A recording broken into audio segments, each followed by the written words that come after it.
Welcome to our channel. Today we're journeying back to 19th century New Orleans to explore the fascinating and often misunderstood life of Marie Laveau, the woman renowned as the city's voodoo queen. Her story is a tapestry woven with threads of Creole culture, Catholic faith, African spirituality, and a remarkable influence that shaped a city. Marie Catherine Laveau was born in New Orleans in 1801. She was a free woman of color, a vibrant blend of African, Native American, and French heritage.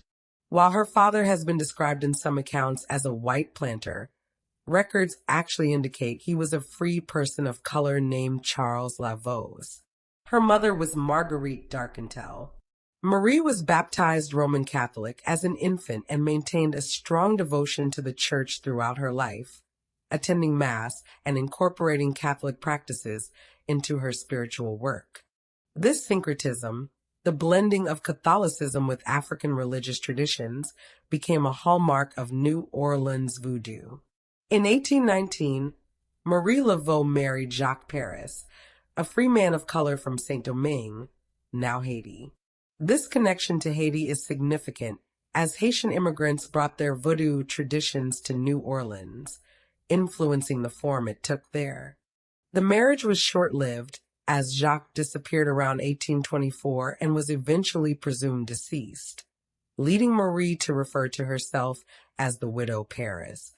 After Jacques' disappearance, Marie entered into a domestic partnership with Christophe Glapion, a white Louisiana native of French ancestry, with whom she had 7 children between 1827 and 1839.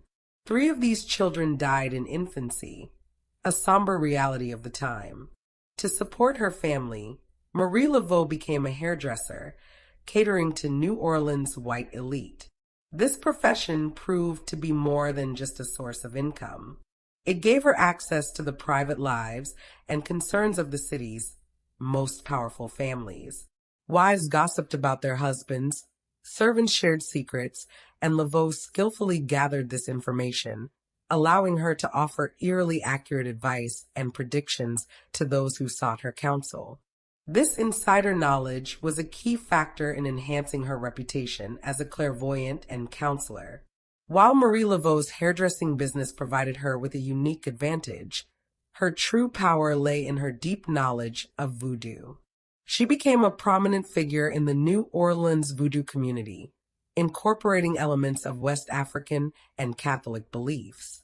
She was an herbalist, knowledgeable in preparing remedies and mixtures for both health and voodoo practices.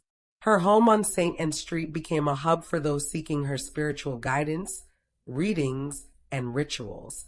Marie Laveau was renowned for creating potent gris-gris bags, which were charms designed to bring about desired outcomes. She conducted rituals, sometimes in her home, but also famously along the shores of Lake Pontchartrain and in Congo Square. Congo Square was a place where enslaved and free people of color gathered on Sundays to socialize, celebrate their culture through drumming and dancing, and practice their spiritual traditions. Eyewitness accounts place Marie Laveau performing there, sometimes with a snake, a symbol of the African spirit Damballa. Beyond her spiritual role, Marie Laveau was a dedicated community leader and philanthropist. She raised 10 children who were not her own and provided care for both Black and white residents during the devastating yellow fever epidemics that plagued New Orleans. Her home offered meals and lodging to the poor, and she actively visited prisoners, offering spiritual guidance, preparing their last meals, and even using her influence to seek pardons or commutations of sentences. It's important to acknowledge the complexities of Marie Laveau's life in the context of 19th century New Orleans. While she was a champion for the oppressed, she also owned slaves, reflecting the societal structures of the time. However, her actions also demonstrated resistance. She was known to forge documents to help slaves gain freedom and provide gris-gris to protect them. Marie Laveau carefully navigated the strict racial hierarchy of New Orleans. She was a free woman of color, initially benefiting from a 3-tier racial system that offered privileges to those of mixed heritage. However, She lived to see the system evolve into a more rigid two-tier system of white and black after the Civil War. Despite these changes, her influence remained powerful, reaching across racial and social lines. Her clients included not only the common folk, but also the city's elite, politicians, and even law enforcement officials. The practice of voodoo itself was often viewed with suspicion and fear by the dominant white society. Stories and rumors about Marie Laveau's supposed powers and rituals circulated throughout New Orleans, some sensationalized and exaggerated. While separating fact from folklore is challenging, it's clear that Marie Laveau embraced her role as a spiritual authority and did not shy away from the mystery surrounding her. Marie Laveau passed away on June 15, 1881. Her death was a significant event, warranting prominent obituaries in both the local New Orleans Times-Picayune and the New York Times. These articles often described her in glowing terms, highlighting her saintly qualities and charitable work.